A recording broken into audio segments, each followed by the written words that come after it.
You're listening to the Slow Ride Podcast.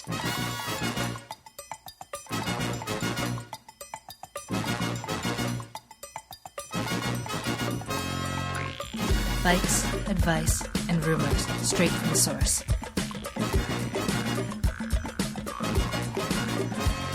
TheSlowRidePodcast.com and on Twitter at TheSlowRidePod.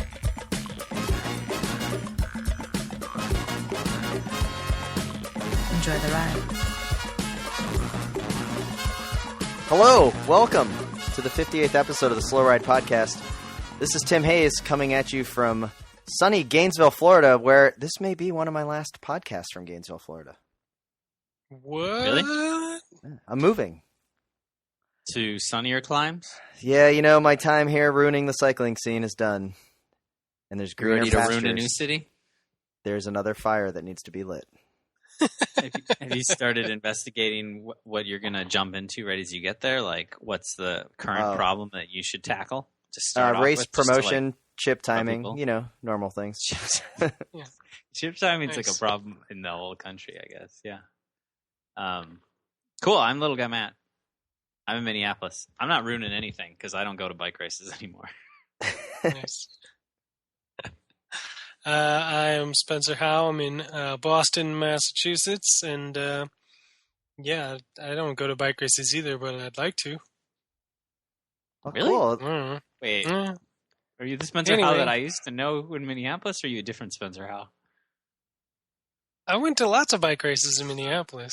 I just don't go to any here because I don't know what I've got going on. Nothing. Did you go to a running race? Yeah, I went and spectated a running race. My girlfriend was running a 5-mile race, and there was a lot of hoopla around it. There was 11,000 people registered for that race. That's insane. That's insane. That's insane. So, That's insane. So you're talking about bike racing. So inside my trusty Ixnay invoice, I have written a lot of notes that I wanted to get to you. And I was thinking about this last week when we got that wonderful email from Murray. You guys remember that email from Murray? Oh, I how could remember we the forget email Murray? from Murray. Where Murray was talking about how he I he's still been don't getting think a you're lot of saying that name right, though. where he's been getting a lot of Murray. Is that There you is that go. more okay? That's a little better. So Murray's been getting 16th places in his bike racing, and I was like, you know what? I got to do a little bit of research. So I dug down deep, found my inner results boy, and guys, I am happy to announce that I have some data for us. Okay. Gentlemen, do the numbers 2%, 3%, and 4% mean anything to you guys? They're milk. No, wrong. I take it back. Wrong. They're in order. They're in order. So they are in order. And let me just put it this way. They're Is that microdoses. USAcycling.com has kind of a complete race results resume for us, the three of us. And in fact, there are some races missing, but it does say since 2005. There's a lot. Spencer, Let me tell you. there's a lot. But Spencer, since 2005, you've done 139 races that have been entered onto USAcycling.com. Wow. 139. And even if you extrapolate that more, where it's $25 a race entry, you've spent That's a lot of almost $3,500 on racing. Oh, God damn it. that's painful. Now, I've only have 100 results entered into USA Cycling, and obviously there's a lot missing. It does have one of our Oxbows from 2005 as our collective first. Oh, I love that race. And then, little guy, you have 165 total races entered. This includes, but it doesn't even include the track, because the track for a while wasn't even entered on there. Oh, God. I've spent so much little money. guy, that's $4,100 that you've spent. Oh, Now- God. Now, I was sitting there, and I had a lot of time on my hand, guys. Clearly. So, Cool stuff. Spencer, Yeah. do you remember the Cross at the Y in 2012?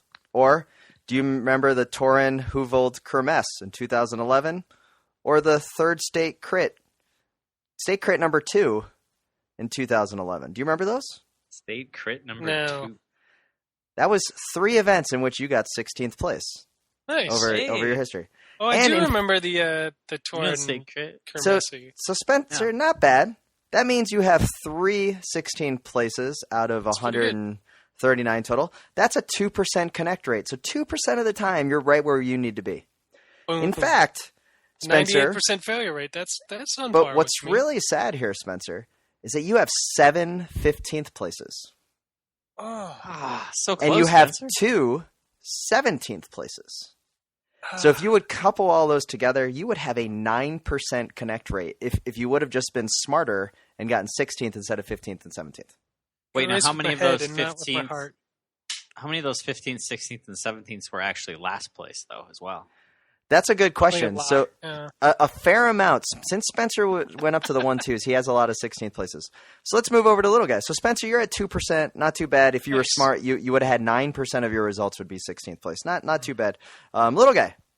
Yep. In 2009 at the Spunk Lake Road Race, you got 16th out of 16. Not bad. Good job. I'm happy that you finished. That's the I key. remember that. Yeah, You got a sort of 16th out of 21st at a Ken Woods in 2009. And then you had a that was my last 10 woods, probably. and then you had a 2010 16 out of 21 at Worth Cross. You had a Baker Orchard 16th, and then you got a crit 16th out of 51 at the State Fair crit last year in the fourth one of the season. That was my So good best job. result last year on the road. Little guy, you I did had like 5 three. You had 3 17th places. So out of your $4,100 that you've spent according to USA Cycling, you are connecting at 3% of the time for 16th place. Better than But Spencer. how Not many of too those bad. did I finish in the top 10? It doesn't matter. I'm only checking 16th place. All right. That's true. It Right. doesn't matter. Now, guys, in 2007, I got 16th out of 16th in the Bike Club time trial, which is the time trial in which I won the head wheels that I still ride Oh, in that was 2007. Oh, last Spencer. place and won the raffle. That was a well done. That was a Well, rookie. Spencer, you were actually the rookie because you got 15th in that time trial. You beat me by 1 spot, but I got 16th place, so lucky me. I got I'll take 16th it. at Baker Orchard, and then I had a 2-year connect rate at the Savannah Super Prestige Cyclocross race where I got 16th out of 16 one night, and then the next year I got 16th out of 24. So guys, I got 4% connect rate, which means I'm a better racer than you guys. I have more Wow. 16th places. There you go. Those are Super Rookie's the pretty winner. hard hitting numbers there, Tim. I'm Yeah, gonna have take to that. see the data to back that up. Take that, I'm results not sure that boy. they've been peer reviewed and certified numbers here. That's some All right, so shit right there. big stuff going on in the world of cycling. USA Pro Championships. First off, let's give a congratulatory welcome back to our brand new individual time trial champion on the women's side, Kristen Armstrong, the winner. Oh, didn't she retire? She retired and then she came back, and Yeah. she's going to be Didn't another Armstrong do that? Is Yes. that just a thing that they do? It's an Armstrong. not related. I should note that Kristen Armstrong will be representing the United States at the Richmond World Championships, where we will be doing a live show with special guest asterisk Dan from NAM, Dan Craven of This Europe Car. might be DJ'd by Jeremy Powers. Maybe DJ by Jeremy Powers with all benefits, maybe to Tim Johnson's charity. And Yep. so Kristen Armstrong wins the ITT. And then the women's race was exciting to watch. The coverage was fantastic this year at the US Pro. It was all on YouTube. So we got to see really some really cool things. Evelyn Stevens was the commiserate, the awesome teammate, attacking off the front. There you go. And consummate. Thank you. And then She Megan. was the commissioner of teammates. Well, she won. She won the first finish of the race. Oh, And she did? then- Yeah, She won the And Ninja then- Preem. she won the Ninja Preem. Did she post up? No, She didn't the, know it was the Ninja Preem. The announcers everyone- knew, but they didn't tell her. yeah. Apparently, everyone in the race, and all the officials and everyone else on the ground knew that there was another lap to go, but the announcers somehow nobody told them, and they thought it was the finish, and so we all watching it thought it was the finish, and it was a really good finish. I was proud of her for winning, and then she kept going, and I was like, oh, she's crazy. She didn't realize she just won. And then the Victory break lap. went through, Miles. the chase group went through, and they didn't stop either, and I was like, what's going on? And then everybody figured it out. There's a whole nother lap to the race, and it was a really good lap. So both finishes were actually really exciting. So you had Megan Guarnier. Guarnier taking the win over a close sprint over Corinne Riviera, who I'll have you note, I beat in a couple of track races at Kenosha back in like 2006 when she was racing in the 1-2-3s. And holy crap, is she fast. But Good job. not fast enough to beat me. And she has quite the future of all of the 10 years ago. I know. She's so strong. Corinne Riviera will definitely be U.S. road champion someday soon, but Megan Guarnier takes the win. And then Taylor Wiles takes third. And then 16th place, Abigail Mickey of United Healthcare. So great stuff on the women's side. Awesome racing. And it goes to show that there is a lot of great things happening in women's racing. And hopefully they can continue to get the coverage like we got today. And I got to tell you, that Lookout Mountain climb was pretty awesome. And for those that don't know, there's a funcular railway up the side of the mountain, which I've been on. Yeah. Have you been on that one? Yeah, I have. It's a lot of fun. On that one. It looks cool. Didn't you ruin the brakes on the Versa driving down the hills in Chattanooga? It was the Penske truck that was completely loaded up, and we were going down that hill. It was a serious hill. You can work your brake rotors pretty seriously. That's why disc brakes are bad. And then the Kent Street wall was pretty awesome on the final circuit. Needed to be longer. Yeah, but it still was enough to allow some things to happen. There was some good chalk that got washed away in the rain, which was awesome. Mm-hmm. And then the stream went down, and we were all struggling to find our pirate feed. And then we realized it was the U.S. Road National Championships, and our pirate feed was the official feed. It was the only feed. But it was at that time we also noticed that Dan from NAM, Dan Craven, fan of the podcast, was watching the race as we were. Just as confused as everyone else as to why the feed went down. So apparently not a regular watcher of U.S. events. And all events. So anyway, of course, good race. The men's race was won by Matt Busche. Busche, yeah. Yeah, there you go.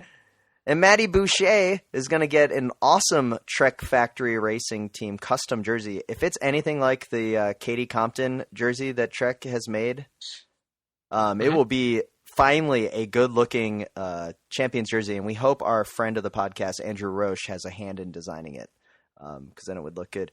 Joe Dombrowski takes second. But really the real racer of the day, I think, besides Talansky, who was in the break, was Kyle Rennanen of UHC. Reinanen? Yeah. I don't know. Sure. Kyle. Kale? Kale? What the? But is he Finnish? Kale Reinanen. He had a great race. He flatted it at the inopportune time right there in the finish straight as they were getting the bell for one to go. Got a little bit of a slow change, and everybody kind of wrote him off. But holy crap, did he come back? He really did. He started moving through the guys that were blowing up. Really, had laid it all out. And when they got dropped from that group, they stopped moving forward. So he was able to pick off a lot of guys, and he wasn't really that far back off of Dombrowski either. No, he would have. He would have been there for the sprint if it hadn't been for that unfortunate flat, I have to say. And Tim, he can't be finished. Another couple of kilometers, Oh, yeah. Kyle, I apologize for not knowing your name. But someday, when you're America's most famous and most popular cyclist, I will know your name. A couple of notes before we get to the big story of the day. Talansky was away for a long time, attacked on Lookout Mountain, which is a crazy climb. And on that descent, Tim Johnson pointed out on commentary. By the way, he's really good at what he does on the commentary. You couldn't help but think about Taylor Phinney last year with the descent, and we all hope that he comes back soon. But some of my favorite moments, Tim Rugg rocking the unattached look in the breakaway for a little while there, wearing some Search and State gear. Yeah, that was an interesting move. Haven't seen an unattached rider perform that well since the 2007 Spunk Lake road race, in which little guy got 16th out of 16. So good stuff. I had a team at that point. Yeah, that was interesting. I also want to give a shout out to the Hincapie team, who showed that they really deserve all of the accolades that they're getting and the race invitations, and they proved that they are way more important than Airgas Safeway in my opinion, placing two guys in the break and doing a lot of great things. The old man got fifth, Timmy. We're not there yet, little guy. All right. Those are two I teams. I didn't know getting in the break counted for more than fifth. But, well, here's the thing, little guy. How results work. I have never before, and most people know that I'm a professional wrestling fan. I have never seen a cyclist go from like fan favorite, like where lots of people kind of like the guy, to now the most hated man in cycling in the United States, to the point that people are comparing him to Alejandro Valverde on the Twitter than what happened to Chris Horner in the last like 4 months. Like, there are people now live tweeting, like, please, anybody but Horner to win the race. Okay. But why? Yeah. Because he's America's most popular cyclist. And says who? Says Chris Horner, who shows nothing but humbleness when he's doing interviews on cycling news. I actually enjoy that part of him. It's hilarious. He's the most entertaining cyclist. No, he's not. Chris Horner is not the most entertaining cyclist in America. He's entertaining off the bike and on the bike. Sure, but I don't know. At some point, clean up in aisle 4. It's time to move on from Chris Horner, I think. It's just it's kind of gotten a little sad. And so when he made this announcement that he's America's most popular cyclist and therefore his team should get entry into the Tour of California or Colorado or whatever they're calling it now, and some of the other bigger races, it got me to thinking that we should create our own list of cyclists that are more popular than Chris Horner. I was having trouble with that. I have a list. All right. What you got? Honorable mention. I just got my top 5, but honorable mention. Spencer Howe. Front page of Bicycle Retailer News. Was that looking for good. Bike racing or for working in the bike industry? I said bike racer, little guy. A little bit more popular than Chris Horner. Other honorable mention. Katie Compton, multi-time national champion. Deserves some accolades. I don't think Chris Horner is that much more popular than Katie Compton to the average person walking down the street. I was also, the number one, pick on roller derby for a while to win Cross Vegas over That's true. Jeremy Powers and Tim Johnson. So I don't even have like those odds. Those odds were good. Other honorable mention. Taylor Phinney. I bet Taylor Phinney, to most cycling fans, is probably more well known than Chris Horner in the United States. Mm-hmm. I'd agree. Jeremy Powers, honorable mention as well. Probably more popular than Chris Horner in bike racers in the United States. And now to my top 5. Tim Johnson. Whoa. Tim Johnson weren't even the official picks yet? No, those are honorable mention. Top 5. Tim Johnson. He's starring in commercials for VW. Okay. He's starring in commercials for Red Bull. Yep. So Tim Johnson. Number 4, Gwen Jorgensen. Now you have to think a little bit about this one because she is a triathlete, but she is the number 1 ranked triathlete in the world, and I guarantee more people know that she rides a bike than Chris Horner right now. So Gwen Jorgensen, obviously. And then next, number 3, Andrew Talansky. A lot of people know who Andrew Talansky is. Mm-hmm. Maybe a little bit of a stretch to the high. I still think he's more popular, especially after that stage last year at the Tour where they followed him for a good 45 minutes as he was 20 minutes off the back. Talansky is going to be the future of U.S. cycling. And then the top 2, more popular than Chris Horner, Ted King. He makes his own maple syrup energy drink, and he finds his way onto a Pro Tour team based off of his fan following. Congratulations, Ted King. Hopefully Ted King gets to do the Tour this year as a final farewell. And your number 1 most popular cyclist in the United States, more popular than Chris Horner, Phil Guyman. Phil Guyman has a amazing Twitter and Facebook following, and he's more popular. There you go. Facts. I think you have a few missing from that list that are also more popular than Chris Horner. I would venture to suggest that huge fan of the podcast TJ Van Garderen is more popular than could be Chris Horner. How did I forget him? He's going to be mad that I forgot him. I don't know. My favorite bike racer.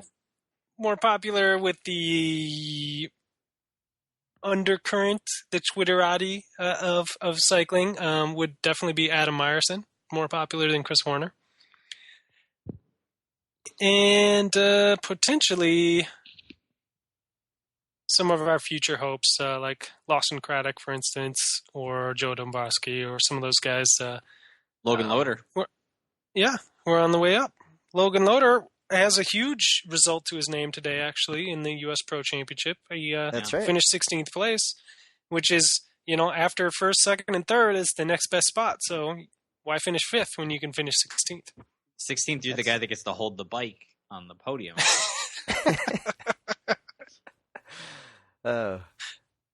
So, Great Tim, point. I think your point is that you don't think Chris Horner is that popular. Is that your point? I just think Chris Horner has a really big ego and needs to be knocked down to size. Is that he's not Lance Armstrong, he's not Tyler Hamilton, and he's not Floyd Landis. So therefore, he's not going to be that popular. He's not Greg LeMond. Like, I believe that he thinks that he's very important. Are also more popular than him. Which is my point. Is that I think he believes that because he raced in Europe. I mean, Hincapie's more popular. Like, he's not. Yeah. I don't think people are going to flock to the side of the mountains in Boulder to see Chris Horner like the way they would to see Talansky and Guyman. I think that they would all have the same draw. And so to argue that that is why you need to be in the Tour of California and then in the Quiznos Pro Stage Race or whatever they call the Colorado one is a big stretch, and I don't really appreciate it. I think it demeans the other American-based cyclists that we have and the ones racing in Europe. I can see That's that. true. I can see that. I think 10 years ago he may have had a stake to that claim, but no longer. So I also can we just interject into your top list of most popular, more popular than Horner. I think 4th place should definitely belong to Tyler Farrar. Great point. The perennial 4th place, he should definitely be in there. I don't know if he's 4th from the front or the back. It doesn't really matter, but I'm a little disappointed that I forgot about Chris Horner in there, but or Tyler Farrar in there. Tyler. Yeah, I forgot about Tyler. A lot of people do. So, yeah. Let's move on. Well, that's good. Yeah, let's move on. What else you guys want to talk about? I don't know. You think there's some sort of stage race in Europe or something? Or the Giro. Talk about. Let's talk about the Giro. Well, wait. Let's just follow up really quick on this. Going from the U.S. Pro thing. I want to. Tim was talking about how awesome the women's race was and everything, and how Kristen Armstrong's back, and that's really pretty exciting. They got the Women's World Cup coming up in Philly here in a couple of weeks, and then after that they get the Nature Valley Grand Prix, or what was formerly the Nature Valley Grand Prix, right? Yeah, sort of. Sort of. Kind of don't at all. Now, they cited low registration numbers, which is kind of crazy. It seems like a rational reason to cancel a race. All right. Why was it low numbers in terms of pro teams? Because I guarantee you, if they opened up to like elite women's amateur teams, it would fill up in 5 minutes. No, they had elite women. Elite women were allowed to register, but they only had 17 people entered at that time. So how is it they went from, like, the previous years, there's probably been at least 60, 70 women starters, bare minimum. How would they go from that every year consistently to suddenly no one wanted to show up? Is there a competing race? There may be, but I think a lot of it probably has to do with the question mark of if the race was going to happen up until about, a month ago? So people were kind of getting tired of setting their schedules around something that might not happen. Yeah. It's still a month out. Like, how early do you pre-register for a race, little guy? I don't like to pre-register for races, so I try to do day of, personally. Day of is kind of my deal. Or when the pre-reg closes at the absolute last moment because you put it off and put it off. I look right after it closes usually. It takes 20, 30 minutes to get the computer to turn on and log on to the internet. So I got to ask Caitlin to get off the phone, and then I got to turn the computer on. Yeah. And then I look, and then usually closed, and then I'm mad. So you have a special set of circumstances here that maybe pro teams don't have, but it's true. But I always usually keep my don't checkbook register in my race bag. Time's running out. Yeah. But I mean, imagine think of every cross race we've ever signed up anything. for. They're like that. Right. Like think of the big cross races. If you look at Jingle Cross, a week before Jingle Cross, the pro race will have 3 people signed up. Yeah. None of the actual pros have signed up. It'll just be me and that who's that guy that I don't like? I don't know if you should mention him then. The guy I got in the fight with at Jingle Cross last year. And then other people signed up. That's it, Yeah. Well, the problem. Do you think they jumped the gun here? I don't think they jumped the gun. Kind of. I think that 17 people registered is probably pretty bad, even if you opened it up to the amateurs, which they did. I know that they called friend of the podcast, Chelsea Factor, down in Miami to see if she wanted to race and to come up there. But it's a lot of money to get up there. To what? Do crits? I mean, let's also be honest, is that this isn't a full-blown stage race. I mean, it's kind of like a crit with a couple of road races thrown in. It's not exactly the most... Stage race? That sounds like a stage race. It's a stage race, but it's not... But it wouldn't be like an official stage race with the UCI because of the crits. You can't have all these crits in stage races. Tim, we're America. Exactly. But the point is that it's not the most popular race among the pro scene, and we know that for a fact. I'll tell you what the problem is. Yeah, and you're touching on it a little bit. It's a crit heavy stage race with a couple of road races in there. That's had some rocky sponsorship stuff, but what's really going on is they haven't changed their formula in 10 years at least. Whereas new promoters are kind of figuring out what works, and new events are popping up, like Tour of America's Dairyland, which is right next door in Wisconsin, which is offering equal payouts for men and women. They've got crits and all kinds of stuff every single day. And I think they're poaching all the riders. I think the draw is going over there. Nature Valley?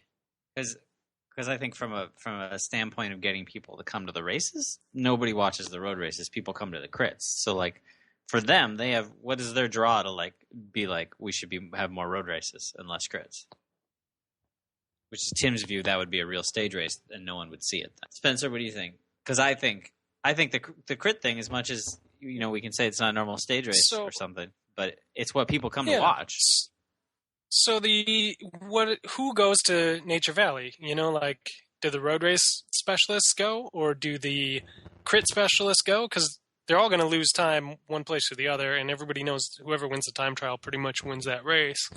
Whereas Dairyland, you can send your full crit squad, and they're going to do well. You're going to win prize money every day. You're going to get recognition every day. So, I think that seems like complain. That's like when a team doesn't want to do the Giro because it's too hilly or something. That's like when the little French teams don't want to do the Giro because there's a team time trial in it, and they're all going to get destroyed. Well, I know, but you got other days to shine. You can't shine every day, unless you're on the EPO. You're not going to be able to ride it every day. When it's a 3-week tour, yeah, but when it's a 5-day stage race in the middle of nowhere in Minnesota, it's probably a lot of money to get there, right? To the Giro? It's a lot of money to get everywhere, I guess. I don't see how it's that different. No, I'm saying the amount of money to get to Minnesota when you can go win more money at Tour of America's Dairyland, or after a while just kind of gets tired of doing the same race. Outside of the Uptown Crit and the Stillwater Crit, what do you usually get at the Nature Valley Grand Prix? And I love that race. Don't get me wrong. That was like the birth of our love for pro cycling. I absolutely love that race. Yeah. You have the downtown Crit, but there's always like a rainstorm that cancels a stage. You've got this Cannon Falls road race. It starts at 5 p.m. in the evening, which is like middle of Tornado Valley. I think if you looked at the data of how many times that Cannon Valley road race actually happened to the full race, it's probably 3 out of the last 10 years. I mean, 40% completion rate, I would think. 30 to 40. It definitely has a lot of weather problems. It is unfortunately right at the end of our rainy season. They do it a week, 2 weeks later. It doesn't rain anymore in Minnesota. But why are you doing a 5 o'clock? If you're a team, why would you do a 5 o'clock road race on like it just doesn't make sense from a team perspective, and I can see why the teams eventually just kind of got tired of it. It's sad news that the women are not going to be racing the Nature Valley Grand Prix. That is for sure.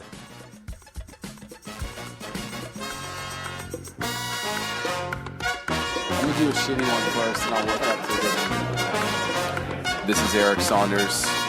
You're listening to the Slow Ride Podcast. Ain't no rookies in here.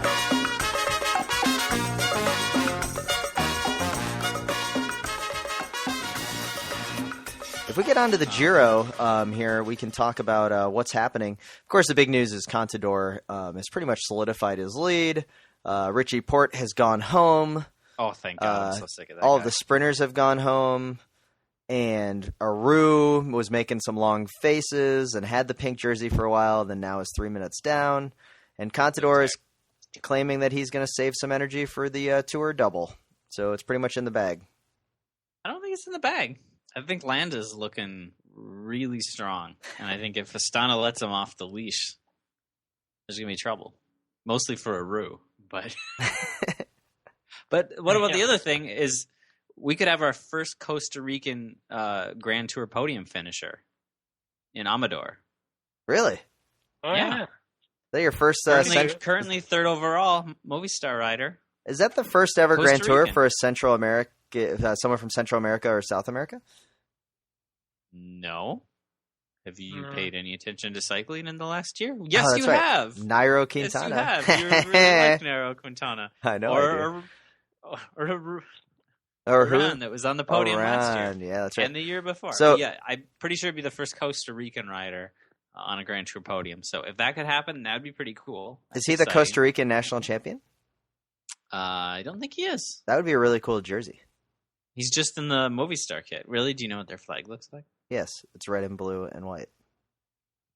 Every flag. That's like 3/4 of the national flags in the world. You're just like throwing darts at the wall. So, what do we want Orange. to talk about here?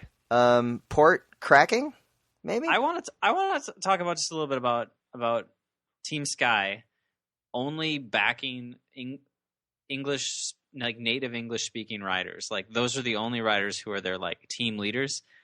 And then in a race like this, where none of their English speaking riders can do crap for them, it does feel to me like Sky builds up a guy like Richie Porte, even though a guy like Koenig has actual Grand Tour results, but he doesn't speak English. You know, Koenig is sitting right there.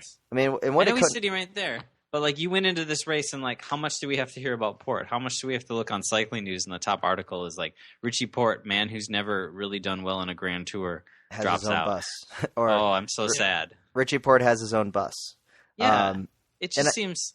It I seems got like that. they're just they're always having to like rely back on their hired immigrant labor, you know, to do the dirty work for them. The problem with Porte for me was I like to think that his 2-minute penalty for accepting the wheel change was actually a conspiracy of the Orica Green Edge team for saying, hey, Australian, you should be on our team. So then they changed the wheel to give him that 2-minute penalty. So wait, has anyone made the meme yet, or the joke with that photo and said, that's not a wheel, this is a wheel, with obviously with an Australian accent instead of whatever I just did? Nobody has. Spencer, that was way better the second time. Like, I like how we went back for that. You just crushed it. Good work. Knocked it out of the park. I don't think anyone's done that, but I think that's probably something we should go for. So what do you what do you think, little guy? Was it should it have been a 2-minute penalty? Yeah, it should have been a 2-minute penalty. It's pretty cut and dry. It's just clear, and I didn't care. I thought it made no sense. I couldn't believe that he took a wheel from another team. Yes. Has he never read the rule book or even glanced at it or watched cycling? Yeah, even I know that that rule. Like, I've seen enough people get DQ'd in cyclocross over that rule to know that for sure. But it didn't make any sense. Yeah, what's funny is that if nobody had made a big deal about the sportsmanship of it, it may have gone unnoticed because they do ride the exact same wheel, both teams. and nobody would have been the wiser. Well, it wasn't on so TV. who's It to was only blame? that photo. Well, yeah, Port's to blame. I just can't believe. And again, I mean, Wasn't this there a comes up every Sky year. guy right there that could have handed him He a was wheel too? pretty nearby, but I think He was So, or if it was standing closer. there watching, yeah. So somebody should have known something. every year at some point it comes up that somebody makes a comment of how Sky is terrible with their press relations, which makes a lot of sense because they're a press company, and how they didn't know this happened. They didn't catch this. They didn't say, "Hey, Rishi, don't say anything about that." Like he did himself in with that, and I get I don't know. I'm just glad he's gone because he's not a Grand Tour rider. And I'm sick of it. It's a clear cut and dry rule, and he definitely should have been penalized the 2 minutes for it. I think that was fair. I felt bad for him because hey, that sucks to lose time that way. And then he lost 2 minutes the next day anyway, so then I didn't feel bad anymore. I was like, well, then net zero, right? And then he lost like a half an hour, and now he's gone. So, all can't that believe he dropped Twitter out. excitement for no reason. Yeah. Little guy, when tough gets going, the Australians have this saying, they just get out of there and go do something else and, ride in support of some other English-speaking guy on Sky. Well, because he didn't want to stay and support like a native German speaker or something, because that would have been weird. Right. So Like let's do a quick 16th place stage tomorrow because it's the 16th stage of Grand Tour. Swift Cycle's given out, so if anyone listens to this early, get your picks in now. I'm going with the Gummy Bear, Carlos Betancourt. Little guy, who do you have? I haven't decided yet. I'm having a really hard time. I'm thinking, I'm thinking Jürgen Vandenbroek's going to do it, but Okay. it's hard to commit. Spencer, who do you got for 16th place? I think the man of the hour, Leopold Koning, is going to pull off the 16th. Oh, he's going to be like 5th tomorrow, I think. No, I don't think so. And let's Quick do question. Which one of you had Port on his Velo Games team? Either of you? Nobody. nobody. Not me. Nobody? Okay, thank God. Let's do a quick update of Velo Games. Spencer, do you have it pulled up? We have Bob's Mountain Club currently in the lead, followed by Team Scuzzy and then Team Twisted Trails. Bob's Mountain Club has a decent lead right now, but they did have Richie Port, so that could be crumbling away. We'll see what happens here in the third week. Among our three hosts, let's see. I'm scrolling down. There's Little Guy. Little Guy, you were in 16th place, but you're maybe a little further back than that now. Tomorrow's a new day. Tim's down. Tim's way down the list here, around 25th or so. Oh, that's all right, Timmy. And I am still, I'm still a couple hundred points ahead of you, Little Guy. I think I'm in solidly in 11th, knocking on the door of the top 10 here in the league, which should close it out for me. 4 for 4 in our fantasy leagues. But not only that, but 4 for 4, Tim in second, Little Guy in second place, and 4 for 4 for Tim in third place, which I think is the most exciting. Do you have Contador? I have Contador. You have Contador. How are you doing so poorly and you have Contador? Spencer, you have Aru, probably. No. I do. So, anyways, All right. Giro, watch it, enjoy It's going to be it. amazing third week. It's going to be amazing. It's going to be good. But Contador is still going to win by 5 minutes. It should No, be interesting. Yeah, I think gonna we'll be- see a it's gonna lot be of. interesting. Oh, are we yapping too much about bike racing on a No. bike Yeah. racing podcast? No, that see a was lot the of Little Guy. Some stage wins. And Look, that was the symbol for the news desk. That's the symbol for the news desk? Like a bird flying above your head and then shooting at me? Breaking news in the news desk. Super Rookie, take it away. Hey guys, we got 2 awesome emails at the slowridepodcast@gmail.com that I thought we would mention. First off, from Zach.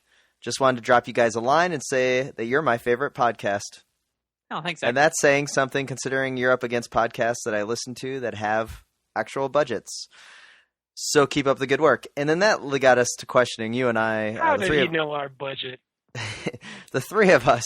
Well, judging by the connection of your phone right now, Spencer, and the quality of our microphones, it's pretty obvious that we have zero budget. But we're working on this, guys. We're working on this.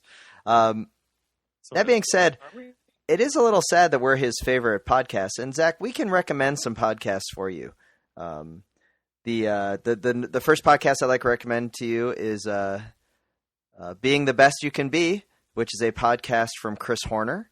It's a fantastic self-help podcast. Really, that sounds like a great podcast. And then also the podcast from my brother and me is a favorite of ours. So start listening to that. But thanks for. Can I tell you about the podcast idea I had the other day? You could check out Fat Bike Radio. No, don't do that. Don't do that. I've got a new podcast. It's going to drop soon. It's going to be called Matt and Matt Mechanic Show. It's going to be about 5 minutes long. It's going to be 4 minutes of me talking about all the things I tried to do on the car. And then I'll step aside, and 1 minute Matt McDonough will sit down and tell the people how he did all the things it took me 5 hours to do in about 25 seconds. And then the show's over. It's going to be a really short podcast. It's going to be really good. It's going to be a popular podcast. I think so. And we got another email from Phil Robinson, who his Velo Game team is not doing so well. It's SpongeBob Square Peddlers. And he had to say, "Hey, Slow Riders. I admit to come to the show a little late, but after clicking the Facebook link and listening to the Meyerson and then the Bruno Roy episodes, I went back to the beginning and have listened through all the shows." And then in parentheses, should I admit that? No, you should not admit that. Thanks, though, Phil. Happy that you're laughing several times in each episode and keep up the good work. In fact, I like the podcast so much, I wrote it as a must-listen on his own personal website, which, by the way, was a fantastic review that he wrote about us. I was very impressed, and the thing that stuck out to both, or to all of us, but I know Spencer tweeted it right before me. He goes, "Such is the magic of art. That said, 3 former bike messengers and alleged friends gather weekly to discuss the state of professional racing in North America, Europe, and beyond." So there you go. Thanks for the great emails. You can always email us. You can also find us on Twitter at the Slow Ride podcast, which our tweet of the week comes to us from multi-time national champion Pete Weber, who, when responding to Chris Horner being America's most popular cyclist, he wrote, "What an ego. Come on, dude. Get real. And effin' give back for effin' sake." So Pete Weber, not really a fan of Chris Horner, it seems. Seems that way. Honorable mention for tweet of the week at the Slow Ride Pod is Matt Allen follows you. So that was nice. Thanks, Matt, for following us. I had accidentally unfollowed. I didn't know. I don't know how or why. I just realized one day I was like, I don't ever see the podcast in my Twitter anymore. And so I looked into that. I had my people follow you for me. And then the final honorable mention tweet from Toby Works at Toby Works. Ugh, the echo on the last 10 minutes of episode 57 was too much, guys. Had to turn it off. We're sorry for that. We're working every day to improve our quality product, and with new microphones and a new recording system, soon we will be glitch free. So, guys, the big finish. Let's wrap it up with one of the articles that you both sent to me from one of our favorite news websites, The Inner Ring. So, Spencer, do you want to talk a little bit about this article and then some of the important parts about it? Sure. This was an interesting topic that he delved into here about pay versus your nationality in pro cycling, and how a lot of the English speakers in a lot of the popular countries tend to make a lot more money and get jobs a lot easier than some of our Eastern European friends. And some of our, other up-and-coming cycling countries, which, kind of sucks. Kind of seems like it makes it, tough for somebody like our friend Dan from NAM, for instance, to break into the pro ranks and to make a splash and to be able to earn his living doing something that he loves. So, it's a little bit eye-opening. It's maybe something you kind of thought in the back of your head all the time, but to see it laid out the way it was pretty interesting. Yeah, I think It was a really good piece. People should go check it out. It was from 4 or 5 days ago or something, but really interesting, and definitely I feel like it comes up every year when you see riders working for other riders, and some of those workers are strong enough to be leaders on other teams, but it probably pays better to be a worker on a team for a bunch of English speakers than it does to be on CCC Polska riding for yourself, unfortunately. Well, and like you were talking about earlier, with Koenig and then Port as being a prime example here. But this also goes back to a couple weeks ago with I still can't understand why Gaiman would go to had to go to Optum. I know for money and whatnot, but you think with the following that he's got on the Twitter and the Velo News, that is what these teams are really looking for. And he talks about that in the Inner Ring article, or her. I guess we don't know if it's a male or female that runs the website, but where they talk about the importance of running that social media marketing and really getting your name out there so then you're kept. And that goes hand in hand with Spencer was going with Dan Craven, who is at the end of his Europe car contract. So this is his last year. So he's trying to ride into a contract. And here he is from Namibia, who doesn't have, probably the market capital to buy a ton of bikes from Colnago. So maybe Europe car isn't exactly going to be looking so kindly at him, at his skills, which is kind of sad. So that is why it's our job, Slow Ride Podcast Nation, to continue to tweet about Dan from Nam and get his followers up so he gets signed somewhere. It's true. Basically, raise his profile. Yeah. So we're gonna do our part by getting him on the live show in Richmond. Assuming he shows up there, and assuming we can convince him to come out at 10 p.m. About a day and a half before his race. Fingers crossed on that. And on that list of contract-free riders right now, there's something like 500 pro riders without contracts, which is incredible to think about. And then people wonder, when the local guy that's the Cat 1 superstar winning the local group rides isn't getting the pro contract. It's because there's always someone faster, and there's a lot more people faster with some experience that are without contracts. Yeah, unfortunately. There just aren't enough spots. There's more fast people than there are spots. Yeah. So, another way. And as long as America's most popular cyclist is still around, there's one less spot for the local Cat 1 superstar. Hey, we'd like to thank everybody for listening, tuning in. Find us on iTunes, Stitcher, wherever you listen to podcasts. Thanks to BK1 of Rhymesayers Entertainment for his song Tema du Cannibal off of the album Radio du Cannibal. Thanks for all those tweeting at the Slow Ride Pod.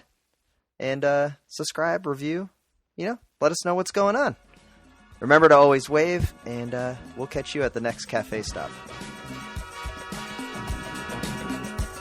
The Slow Ride Podcast. Bikes, advice, and rumors straight from the source. TheSlowRidePodcast.com and on Twitter at TheSlowRidePod.